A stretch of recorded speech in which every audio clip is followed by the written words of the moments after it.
rendez-vous du Mondial du bâtiment. Une matinée par mois pour comprendre tous les enjeux de la filière du bâtiment, animée par Nathalie Croiset. Bonjour à vous toutes et vous tous, ravi d'être avec vous pour ce rendez-vous du Mondial du bâtiment en live depuis les studios de Bâti Radio. C'est déjà la 11e édition, alors vous le savez mais je le répète, c'est l'année du Mondial du bâtiment qui aura lieu du 3 au 6 octobre 2022 à la porte de Versailles, il faut bien le préciser. Les organisateurs Aix-France, la FISP et Uniclimat continuent de vous informer, c'est pourquoi Batimat, Idéobain et Interclimat vous proposent une émission en live tous les premiers vendredis du mois afin de vous éclairer sur les transformations dans le secteur du bâtiment et de décrypter les grandes tendances de la construction. Nous sommes ravis d'accueillir ce mois-ci en grand témoin Monsieur le maire, Michael Hirault. Merci d'être avec nous. Bonjour, merci. Merci beaucoup, Monsieur le maire de la ville de Fourmies, dans les Hauts-de-France. Vous êtes également président de la communauté de communes Sud-Avesnois. Et avec vous, on va parler de 3e révolution industrielle dans un instant. Merci en tout cas d'être avec nous. Et puis, ravi d'accueillir, comme chaque mois, Guillaume Loiseau. Bonjour. Bonjour Nathalie, bonjour Monsieur le maire. Directeur du Mondial du bâtiment. Alors, c'est ce que je disais, ça approche, 6 mois, en octobre 2022. Un peu plus de 6 mois, ça va arriver très vite.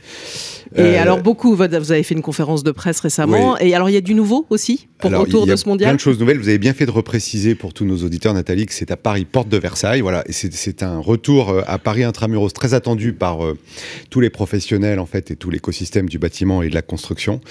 On vous prépare, et j'aurai l'occasion de le présenter tous les mois à partir du mois d'avril, une édition inédite. Déjà il y a une très forte mobilisation de toute la profession, on en a parlé effectivement à la conférence de presse. Une mobilisation de tous les leaders, de tous les secteurs industriels sur les 3 salons. Donc ça va être la grande édition, le grand retour à Paris intramuros. Et donc à partir du mois d'avril, on relancera l'émission En attendant Batimat, comme on a l'émission En attendant Interclimat par Uniclimat, donc qui présentera chaque mois le programme du salon, donc du 3 au 6 octobre 2022. Voilà, donc ça va mettre en appétit pour venir plus que jamais sur ce salon du 3 au 6 octobre prochain. Alors on va partir un petit peu plus au nord, on va aller dans les Hauts-de-France avec vous, Monsieur le maire Michael Hirault, et donc parler de 3e révolution industrielle, lancée en 2015, on va dire, portée par Jérémy Rifkin, qui a mis en avant ces enjeux de révolution industrielle. D'ailleurs, vous allez nous en parler, puisque finalement, on sait bien, les Hauts-de-France, ça a été une région évidemment minière qui a connu la révolution industrielle, la 2e, on va dire. Pourquoi vous avez décidé, un jour, vous avez dit non, ça y est, il faut qu'on change les choses, j'allais dire quelque part, qu'on sorte finalement de cette ancienne ère pour créer quelque chose de nouveau? Oui. Nathalie, moi j'ai été élu en 2014, non, j'étais pas élu du tout. J'étais chef d'entreprise auparavant. Quand je suis arrivé à Fourmies en 2014, j'étais face à un constat, il y avait 34% de chômage, des violences intrafamiliales, des problèmes d'addiction, et j'en passe. Et on avait fait entre deux des études énergétiques ensuite, qui nous a démontré qu'on avait un patrimoine qui était très délabré, puisqu'on a 75% de notre patrimoine public-privé qui date d'avant 1970, donc avant toute norme thermique, ce qui fait que ce sont de véritables passoires. Pour vous dire aussi, donc j'en reviens en 2014, sinon je vais vous perdre un petit peu. Et donc en 2014, face à ce constat, j'étais un petit peu démuni en me disant qu'est-ce que je vais pouvoir faire pour relever cette ville-là. Et j'ai eu fin 2014 vent de la 3e révolution industrielle qui était portée à l'époque par la région de Nord-Pas-de-Calais, avec notamment Philippe Vasseur et Jérémy Rifkin. Je ne savais pas ce que c'était, je m'y suis intéressé, c'est les énergies renouvelables et l'Internet. Et c'est là, je me suis dit, mais c'est ça en fait. C'était la transition numérique et écologique en lien finalement. Voilà. Et je me suis dit, c'est ces transitions-là qu'il faut opérer, transition sociétale, énergétique, écologique et numérique. C'est ce que j'ai fait, même si au début, en 2015, tout le monde se moquait de moi. Bon, la population ne savait pas trop ce que c'était, puisque moi aussi, j'ai découvert. Les élus, encore plus, rigolaient, alors que eux, élus en place, ils étaient bien au courant de cette 3e révolution industrielle. Mais je vois qu'aujourd'hui, ça a ses effets, puisque je vais pouvoir vous en parler. Bah oui, mais surtout, maintenant, je suis invité partout en France justement pour aller présenter le projet RF3 de la ville de Fourmies. Alors en France, mais je crois aussi en Europe, parce que vous êtes aussi porté, vous avez aussi un accompagnement, on va dire, européen, et finalement votre ville, qui a quand même un peu plus de 12 000 habitants, c'est ça, on va dire, c'est pas une énorme commune. C'est pas une métropole, et en effet, on a déjà fait 2 programmes Interreg, 2 programmes européens, Solarize et Shift, donc pour le développement des énergies renouvelables, donc le photovoltaïque, et pour un réseau de chaleur biomasse. Et là, on va se lancer dans un 3e programme européen. Donc c'est vrai, pour une ville de 13 000 habitants, on se retrouve face avec des villes en consortium de plus de 500 000 habitants. Et on est une petite ville et nous, on y arrive avec notre ingénierie qui est ce qu'elle est, puisque voilà, c'est une petite ville avec des petits moyens. Mais vous aviez un atout, parce que vous dites vous-même, vous êtes chef d'entreprise à la base, et il y a des entreprises performantes aussi dans la ville, autour de la ville. C'est ça aussi qui a été la force dans le développement de cette troisième révolution industrielle. Déjà d'une, avec la transition sociétale, en fait, on fait ce qu'on appelle la gouvernance partagée. On inclut systématiquement les habitants, les associations, les acteurs économiques ou académiques dans tous nos projets. Donc tous nos projets, que ce soit dans le numérique, ou alors dans le mix énergétique qu'on va faire sur Fourmi, on inclut tout le monde. Donc on emporte tout le monde. Et on a vu qu'il y avait des entreprises qui ne savaient pas ce que c'était que REV 3, la troisième révolution industrielle, et qui avaient un peu peur, REV 3, R-E-V 3. Voilà. Et vous faites rêver aussi. Il faut abandonner maintenant la troisième révolution industrielle et l'appeler REV 3. Et c'est vrai qu'on avait vu des acteurs économiques qui ne voulaient pas trop s'intégrer parce qu'ils ne savaient pas trop ce que c'est. Et en fait, en discutant avec eux, ils se sont rendus compte qu'ils faisaient déjà des choses qui étaient REV 3. Donc on a su emmener un petit peu de tout le monde. On a même d'ailleurs fait des petits déjeuners solaires pour justement les inciter à développer la production de photovoltaïque. Des petits déjeuners solaires, ça fait comme rêver. Ça, voilà, vous voyez. Ça donne envie. On s'est donné envie. Comme quoi, alors attention, parce que là, il y a les idées reçues du solaire dans les Hauts-de-France, c'est possible aussi. Mais c'est tout parce qu'on n'arrête pas de nous dire, oui, des panneaux solaires dans le nord de la France, ça va pas être faisable. Si, ça fonctionne très bien, croyez-moi, ça fonctionne très bien. Et pour en venir au constat de Fourmi, on a fait une étude de programmation énergétique et on s'est aperçu donc... Comme je vous le disais, 75% du parc immobilier public-privé datait d'avant 1970, donc ce sont des véritables passoires énergétiques. En 2018, l'étude a démontré que toute énergie confondue, on dépensait à Fourmi, en 2018, je parle bien, 23 millions d'euros chaque année, sachant qu'en 2021, on a pris 3 millions d'euros de hausse. On l'a bien vu avec le gaz et le coût des autres énergies. 64% de ces 23 millions est porté par les habitants. Et j'ai 39% de ma population qui est en précarité énergétique. C'est là, en fait, où on voit qu'il faut absolument, d'une part, développer les énergies renouvelables pour justement maîtriser le coût de l'énergie. Et on le voit actuellement. On dépend quand même des pays étrangers et on voit ce qui se passe notamment en Russie et en Ukraine. Et on va voir encore le coût du gaz qui va augmenter. Oui, ça, on nous a prévenu. Le président Emmanuel Macron a prévenu qu'on allait traverser une crise économique et que les prix de l'énergie n'allaient cesser d'augmenter. Ça, on en a bien conscience. Ouais. Sauf que nous, on a la conscience depuis 2015. Donc, on s'y prépare. Donc, c'est pour ça qu'on a lancé un programme européen, justement, pour la production de photovoltaïque, ce qu'on a déjà fait. Mais en même temps, il faut absolument réduire nos consommations d'au moins 60%. Donc, on le fait déjà sur le patrimoine public, puisque la ville rénove ses bâtiments. On a rénové un bâtiment, on a en cours justement un ancien bâtiment, un supermarché qui va être en tiers-lieu. Celui-ci va être rénové en BBC. Pour les constructions neuves, on a reconstruit une école en BEPOS aussi. Et là, on va lancer en avril une salle polyvalente qui, elle, c'est Passive House. Voilà.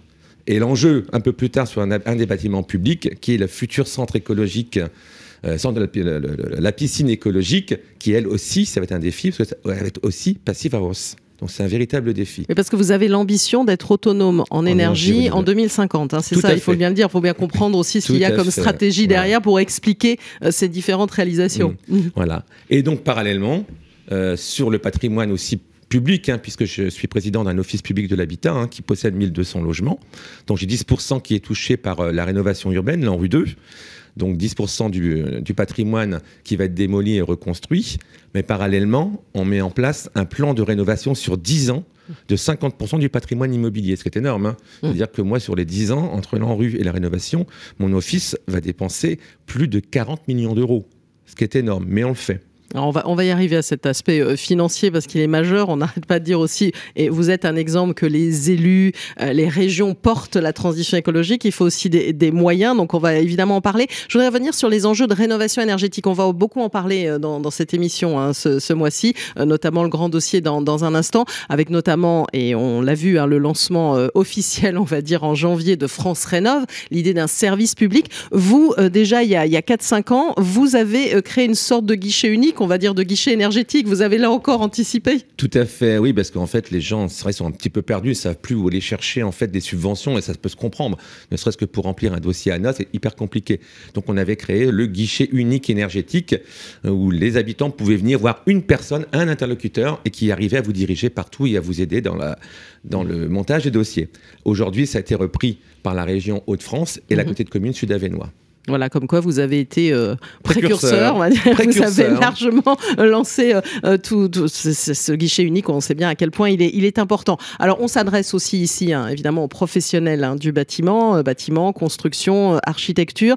Vous-même, on va dire, vous travaillez avec eux, vous travaillez avec l'idée. Alors, vous, c'est l'échelle, un bâtiment, ça doit faire partie d'un écosystème, c'est ça ? Tout à fait, c'est ça. Alors, le problème qu'on rencontre avec les maîtrises d'œuvre, c'est qu'elles fonctionnent encore, j'allais dire, un petit peu comme avant. Elles ne sont pas encore très Rêve 3. Si, ils vous font toujours croire, en fait, qu'ils savent beaucoup plus que vous. Ils en savent, mais pas toujours plus que nous, en tout cas sur Rêve 3. Et on se retrouve avec des maîtrises d'œuvre qui ne sont pas toujours à la hauteur, ou alors elles sont à la hauteur, mais leurs bureaux d'études ne le sont pas. Donc on est obligé d'intégrer d'autres bureaux d'études beaucoup plus pointus. Attention, vous leur tirez les oreilles à ceux qui nous suivent. Je le dis parce qu'on est confronté généralement à chaque bâtiment, quand on fait une rénovation, une construction, à ce type de problème. Et c'est vraiment très embêtant. Et ça tient à quoi? Un problème de pédagogie? Mais je pense qu'ils ne sont pas encore entrés dans cette troisième révolution industrielle. Ils sont encore restés un petit peu sur l'ancien modèle. Ils n'ont pas encore vraiment compris tous les enjeux. Et un des enjeux aussi, c'est tout ce qui est atelier de co-design, la création de ces bâtiments-là avec la population. Ça, c'est pareil. C'est un travail qu'ils ne savent pas toujours faire, ce qui peut se comprendre d'ailleurs. Ça s'apprend. C'est pas évident de dire il va falloir qu'on construise avec des gens extérieurs, des habitants. Voilà, ils ne sont pas habitués à travailler comme ça. Donc nous, on les emmène à travailler comme ça. Alors justement, vous les emmenez, ça veut dire que vous les formez? Vous allez aussi les chercher, j'allais dire les former à ces nouveaux outils, ces nouveaux matériaux, c'est ça, concrètement? Disons qu'on les accompagne, on les accompagne. On fait aussi, au travers des chantiers, la formation intégrée au travail aussi. Donc notamment sur l'étanchéité à l'air. C'est-à-dire que tout corps de métier sur le chantier même font une formation justement pendant leurs heures de travail sur cette étanchéité à l'air, ce qui est assez innovant aussi. On va le faire aussi sur l'emploi de la paille dans le chantier de la salle polyvalente qui va arriver au mois d'avril. D'accord, donc en fait finalement tous les différents aspects et tout ce qui va servir finalement votre révolution industrielle, votre Rêve 3, vous le proposez aux acteurs du bâtiment qui vous entourent. On les monte en compétences en fait. Voilà, typiquement. Comme on va essayer de monter en compétences aussi et apprendre les nouveaux métiers à nos populations, puisque on vient de faire venir une formation AFPA pour l'impression 3D polymère. Et là, j'espère pouvoir enfin voir aboutir notre projet du premier hub d'impression additive métal, le premier des Hauts-de-France qui devrait s'installer à Fourmies très prochainement. On y arrive enfin. Et c'est pareil, on a fait un travail de co-construction avec les industriels de la région justement pour définir déjà la technique qu'on allait employer et puis définir leurs besoins. Oui. Là encore, sur ce fameux hub, les entreprises ne savaient pas. Ils savaient très bien que l'impression additive, c'était l'avenir. Pour autant, ils ne savaient pas en quoi ça allait pouvoir les aider. Ça peut paraître bête, mais c'est vrai. Et on les a accompagnés justement là-dessus, avec un cabinet, à définir leurs besoins. Alors vous êtes très ambitieux. Est-ce que vous avez nécessairement les filières pour suivre justement les entreprises? On a parlé voilà, vous avez quand même des entreprises autour de vous. Est-ce que vous êtes peut-être amené à devoir aller en chercher ailleurs, ou est-ce que c'est si simple que ça? Ah non, c'est assez compliqué. Surtout en plus en cette période de crise sanitaire. Bien sûr, c'est encore beaucoup plus compliqué, croyez-moi. On se retrouve très souvent avec des marchés infructueux parce que justement personne ne répond sur certains lots. C'est assez compliqué. Quand vous parlez de filière, dans le bâtiment, dans le tiers-lieu numérique qu'on est en train de faire, on va utiliser le réemploi, réutiliser des matériaux. C'est assez innovant, mais là encore, il n'existe pas beaucoup de filières en France. Et on le voit que la filière existe un peu plus et un peu plus structurée en Belgique. Exactement. Oui, il y a des exemples concrets. La structurer en France parce que je pense que c'est pareil. C'est réemployer, ça évite le gaspillage. Faut être clair. C'est-à-dire qu'il faut faire connaître. Peut-être aussi la notion de réemploi. On se demande si le produit qu'on va utiliser va être encore suffisamment efficace, en bon état. J'imagine. C'est bien ça. Oui. Il faut aussi acculturer aussi la population, l'usager. Moi, je l'ai fait pour certains matériaux, certains objets dans le tiers-lieu. Je ne l'ai pas fait pour les sanitaires. J'aurais pu. Moi, là, j'ai fait le choix de ne pas le faire, parce que sinon, on voyait les doucement. Je pense que la population, en disant, je vais utiliser les sanitaires qui ont déjà été utilisés, ce qui paraît bête, mais voilà. Enfin, je pense qu'il faut y aller doucement, mais il faut acculturer. Alors, monsieur le maire, Michaël Guerreau, je voulais revenir aussi sur un aspect dont vous avez parlé, c'est engager aussi les citoyens. Vous avez commencé à en parler, ce tiers-lieu rural aussi, où chacun peut utiliser aussi les fameuses imprimantes 3D et aussi les découpeuses laser. C'est important pour vous que la population se sente totalement investie aussi par cette révolution? Totalement, parce que c'est vrai que c'est des objets qu'on peut voir à la télévision, mais qu'on ne sait pas utiliser, c'est vrai. Et nous, on l'a ouvert en janvier 2017, hein, le préfigurateur, donc qui va déménager dans le futur ancien supermarché.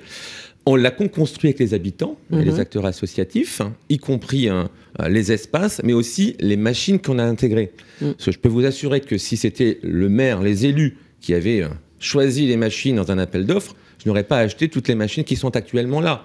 On a notamment des brodeuses numériques. Jamais j'aurais acheté ça. Mais en fait, en faisant des ateliers de construction, je vais y arriver, on arrive à avoir quelque chose qui vraiment colle véritablement aux besoins des habitants et des associations. Et je peux t'assurer que notre tiers-lieu, on a plus de 12 000 visites depuis 2017.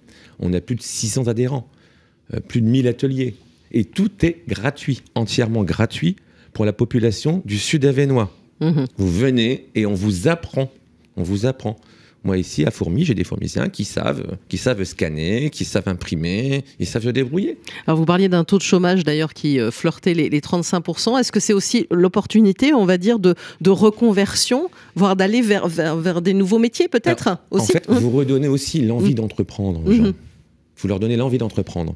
Et puis aussi, c'est aussi redonner le droit à l'erreur. On a le droit de se tromper. Quand on fait des créations, on peut se tromper. On leur donne le droit à l'erreur.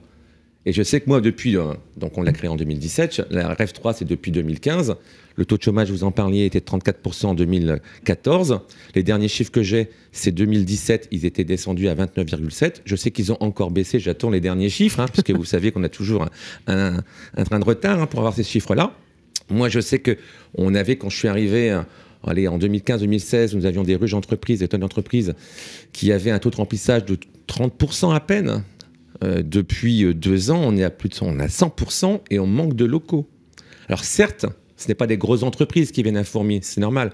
On n'a pas de nœud autoroutier. Par contre, on arrive à attirer toutes des petites structures. Ils viennent tous à Fourmies. Et donc, pour la première fois depuis des décennies, nous avons des porteurs de projets, des privés qui vont venir investir pour créer des ateliers et des hôtels d'entreprise. Voilà, vous avez des investisseurs privés qui viennent à Fourmies, qui vous rejoignent. Franchement, si on revient à y habitant, qui l'aurait cru ?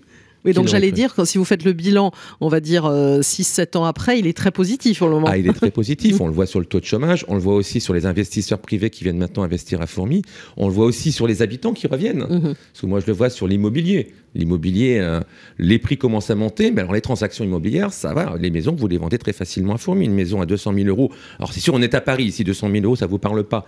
Pour nous, 200 000 €, c'est déjà un énorme prix à Fourmies. Elle part dans la journée. Ouais. Et c'est pas pour faire du locatif, c'est pour venir réhabiter à Fourmies. Donc, ça montre que ça redonne de l'attractivité. Est-ce que vous définiriez votre ville comme un laboratoire, finalement? C'est tout à fait un laboratoire. C'est le laboratoire de la ville de demain. Et c'est ce que je veux prouver. Et d'ailleurs, c'est vrai que si nous sommes démonstrateurs ADEME pour la conduite, au titre de la conduite du changement, c'est pas pour rien. Alors, vous dites qu'il y a beaucoup de monde qui vient vous voir. Vous avez des projets pilotes aussi qui sont regardés vraiment à l'échelle européenne, hein, c'est bien ça? Ah, mais tout à fait. Ben, je vous dis, on a des programmes européens, mais c'est vrai que les projets et les bâtiments qu'on réhabilite, comme là, faire une salle polyvalente passive à Host, tout ça, c'est quand même des gros défis. L'enduit de terre, l'utilisation de la paille, enfin, voilà, ce sont des défis. Alors, parfois, ça peut coûter peut-être un peu plus cher qu'un bâtiment traditionnel, mais on va le retrouver quand même dans le coût de fonctionnement. Et puis même, quand c'est innovant, c'est toujours plus cher. Mais généralement, on a des subventions aussi de la région et de l'Europe. Alors voilà, justement, on arrivait, on reboucle la boucle à parler d'argent. Vous avez parlé de la totalité de 40 millions d'euros, c'est ça? 40 millions d'euros, ouais. C'est pour la partie bailleur social. Bailleur social. Voilà. D'ailleurs, ça représente quoi finalement, tout ce REF 3, j'imagine, en termes financiers? C'est lourd. Alors, c'est très lourd, mais on se donne les capacités de le faire. Alors certes, c'est sûr que j'endette un peu la ville, bien évidemment, mais il faut investir. Si on n'investit pas, la ville tombe et il n'y aura plus rien. Moi, en tout cas, je peux être fier d'avoir gardé mes entreprises, malgré la crise en plus. Les entreprises restent et se réimplantent sur Fourmies, puisque justement, elles réinvestissent, elles recréent des bâtiments. Donc, on conserve notre tissu économique, ce qui est très bien, donc en même temps des recettes fiscales, mais on est capable aussi d'aller chercher des subventions à la région, mais aussi à l'Europe. Et j'ai aussi l'État qui m'aide beaucoup. L'État vous aide beaucoup. Parce que parfois ici, on a parfois eu des réflexions en disant les collectivités aimeraient bien peut-être qu'on les aide encore un peu plus. C'est-à-dire qu'au lieu de, on va dire, accompagner à 50%, ça peut être bien d'accompagner à 75%. Vous n'allez pas dire le contraire aussi? On arrive quasiment à se faire financer nos projets à hauteur de 80%, qui est le maximum, puisqu'il y a toujours 20% à charge obligatoire. On arrive entre 70 et 80%. Voilà. Et je peux dire que l'État nous aide. C'est vrai que les projets étant innovants, l'État est là. L'État suit. L'État suit et puis l'État valorise ce qu'on appelle souvent les territoires. On le voit dans la loi climat et résilience qui propose par exemple que les régions puissent avoir leur propre PPE, programmation, moi aussi j'ai du mal, pluriannuelle de l'énergie. Et il y a la loi 3DS aussi autour de la décentralisation. Est-ce que vous pensez véritablement que les communes, même à votre échelle, peuvent pousser cette transition? J'imagine que vous n'allez pas dire le contraire. Non, mais ce sont nous qui sommes les moteurs. C'est nous, c'est les collectivités qui doivent montrer l'exemple et impulser cette dynamique. C'est à nous à le faire. C'est pour ça que je le fais à Fourmi. Et le dialogue avec les entreprises, il se passe bien aussi? Il se passe très très bien, croyez-moi. Et maintenant, les entreprises parlent beaucoup Rêve 3, en tout cas à Fourmi, croyez-moi. Et leurs projets, ils intègrent Rêve 3. Alors, qu'est-ce que ça vous inspire, Guillaume Loiseau, cet exemple d'élu? Parce que c'est important, on parle souvent ici de territoire, mais c'est vrai que là, Mickaël Hérault l'incarne, on va dire, concrètement. Moi, je ne connaissais pas Fourmi, et je pense que je ne suis pas le seul. Je vous y invite. Je suis tout simplement, en fait, pardon du mot un peu simple, mais bluffé, parce que vous venez d'expliquer, et ça me donne très envie de le voir de mes yeux. Je ne sais pas s'il existe un guide du routard des territoires exemplaires en matière d'écologie, mais bien plus que ça, parce que vous ne faites pas que ces sujets écologiques. En tout cas, vous seriez dans les premières villes ou les premiers territoires à visiter. Dans ce que vous dites, vous, monsieur le maire, ou la ville de Fourmi, c'est un peu la ville de tous les possibles. Tout à fait. Ce que vous expliquiez sur les résistances auxquelles vous faites face, parce que vous êtes localement celui qui fait ou qui invite à faire, qui fait faire. Mais en fait, vous prenez de face, très concrètement, au quotidien, toutes les difficultés, les transformations en cours. Donc ça veut dire qu'elles ne sont pas faites, qu'elles ne sont pas naturelles, qu'elles ne sont pas évidentes, qu'il y a des résistances, etc., de l'ensemble de la filière du bâtiment, de la construction et des acteurs de cet écosystème. Et vous l'avez parfaitement dit, qui sont pas pour au premier abord, il faut expliquer, etc. Moi, ce que je trouve aussi, vous nous avez parlé de quelques sujets plutôt techniques sur des registres réglementaires, mais vous avez surtout parlé de co-construction, de coopération avec les acteurs, les habitants, le co-design, le design thinking, toutes ces pratiques en fait. Et on voit bien dans votre témoignage, et je vous remercie, en fait vous avez tout dit, hein. Il manque rien, et ce qui est exceptionnel, et je vous remercie d'avoir accepté notre invitation, c'est que tous les sujets qu'on porte... Il était à Paris, vous voyez, ça correspondait parfaitement. Oui, tous les sujets qu'on porte en fait dans cette émission depuis 11 mois, et puis plus largement sur nos salons Batimat et le Mondial du bâtiment, vous venez en fait de tout dire, mais en expliquant que vous l'avez fait. Et donc, vous êtes la preuve vivante avec vos citoyens et la communauté de communes que c'est possible. Alors, pas en claquant des doigts, ça, on l'a senti et c'est normal. Donc, ça part d'une conviction très forte qui, je pense, à la base, est la vôtre. J'y crois. Voilà. J'y crois. Et vous étiez d'ailleurs, j'interromps Guillaume, mais sensibilisé dès le départ à ces sujets-là, où c'est venu... Enfin, en tout cas, on voit très bien le lien entre économie et écologie dont on ne cesse de parler, et c'est l'enjeu de la 3e révolution industrielle. Vous aviez déjà une petite sensibilité. Comment vous en êtes venu là, finalement? Pas spécialement. Pas spécialement, d'accord. C'est quand j'ai lu vraiment le programme de 3e révolution industrielle porté par la région Nord-Pas-de-Calais. C'est là où, en lisant ce gros pavé... J'ai dit, mais en fait, c'est vraiment ça. Je connaissais, j'en entendais parler. Oui, bien sûr. Cette transition, mais pas spécialement sensibilisé, même si moi, dans mon métier, je suis dans le recyclage des ferrailles et métaux non ferreux. Ah oui. Je suis un petit peu dans ce domaine-là. Mais pour autant, je n'avais pas poussé... Guillaume, oui.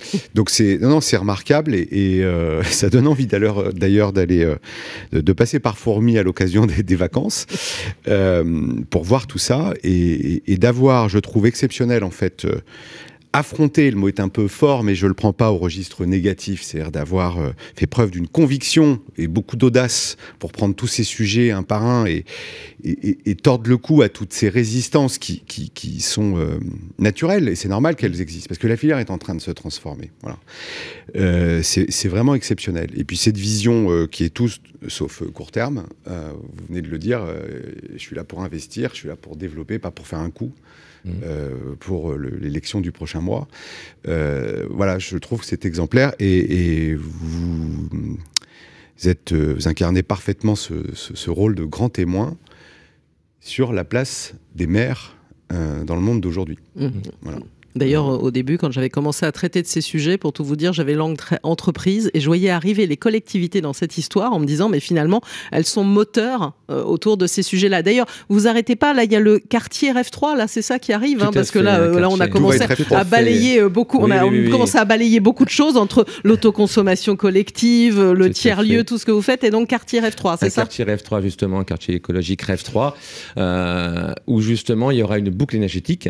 Donc, totalement, la chaleur sera 100% d'origine renouvelable, donc il sera totalement autonome. Et 50% au moins d'électricité consommée sera produite aussi d'origine renouvelable.